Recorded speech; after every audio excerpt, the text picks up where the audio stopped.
Assalamualaikum warahmatullahi wabarakatuh. Perkenalkan, nama saya Lia Suryani. Saya dari Fakultas Hukum Universitas Surya Kencana Cianjur. Di sini saya akan mereview pertemuan ke-10 mata kuliah Hukum Pidana yang dibimbing oleh Ibu Hajah Heni Nuraini SMH dan asisten dosen yaitu Bapak Randy Aridayandi SHMH. Di sini saya akan mereview mata kuliah hukum pidana mengenai teori kausalitas, yakni teori yang memaparkan atau menjelaskan tentang sebab akibat dari peristiwa pidana. Di sini dijelaskan bahwa setiap peristiwa selalu memiliki sekaligus menjadi penyebab dari sebuah atau sejumlah peristiwa. Yang lain, ajaran kausalitas dalam ilmu pengetahuan hukum pidana dimaknai sebagai suatu penelitian yang mencoba mengkaji dan menentukan dalam hal apa seseorang dapat dimintai pertanggungjawaban terkait dengan peristiwa yang terjadi sebagai akibat dan yang menyertai peristiwa pidana tersebut.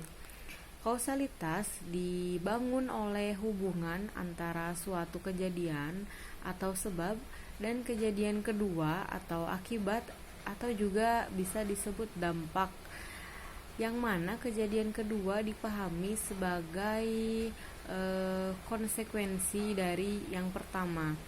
Di sini teori kausalitas atau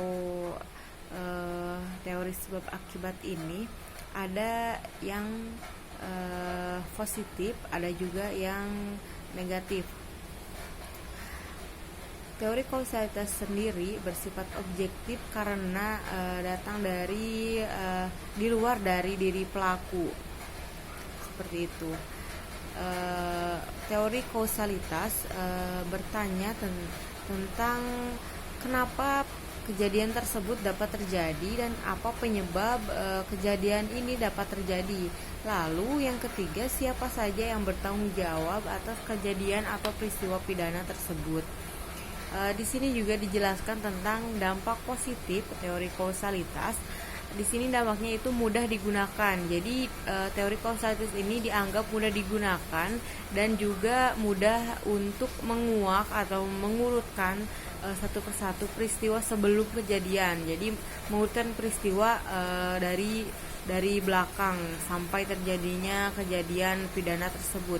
Dampak negatifnya yakni teori kausalitas sendiri terlalu mengurut ke belakang sehingga seorang yang tidak bersangkutan dengan kasus jadi ikut terlibat. Jadi seorang yang sebenarnya tidak harus